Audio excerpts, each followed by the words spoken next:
कल्याण डोंबिवली महानगरपालिकेने टिटवाळा बल्यांनी परिसरात अनधिकृत बांधकामांविरोधात मोठी कारवाई करत अनेक रूम जमीनदोस्त केल्या आहेत। सकाळपासूनच महापालिकेचे अधिकारी, कर्मचारी आणि पोलीस बंदोबस्तासह पथक घटनास्थळी दाखल झाले होते। जेसीबीच्या सहाय्याने ही कारवाई करण्यात आली।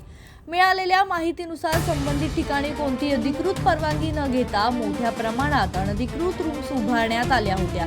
याबाबत महापालिकेकडे वारंवार तक्रारी येत होत्या। यानंतर नोटीस बजावूनही बांधकाम हटवण्यात न आल्याने अखेर केडीएमसी प्रशासनाने ही धडक कारवाई करण्याचा निर्णय घेतला। कारवाई दरम्यान काही स्थानिकांनी विरोध करण्याचा प्रयत्न केला, मात्र पोलिसांच्या बंदोबस्तात कारवाई शांततेत पार पडली। या कारवाईमुळे अनधिकृत बांधकाम धारकांमध्ये भीतीचं वातावरण निर्माण झाले।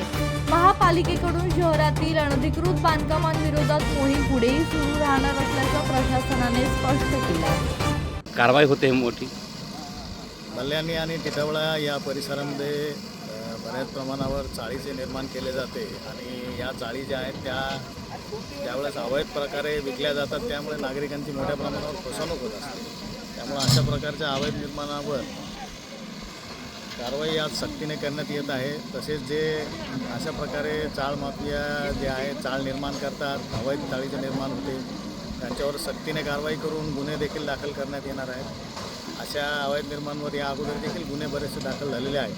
त्यामुळे आज या ठिकाणी बंदोबस्तामध्ये अशा अवैध निर्माण चाळींवर कारवाई करण्यात येत आहे। इस्माईल शेख, जनशक्ती, टिटवाळा।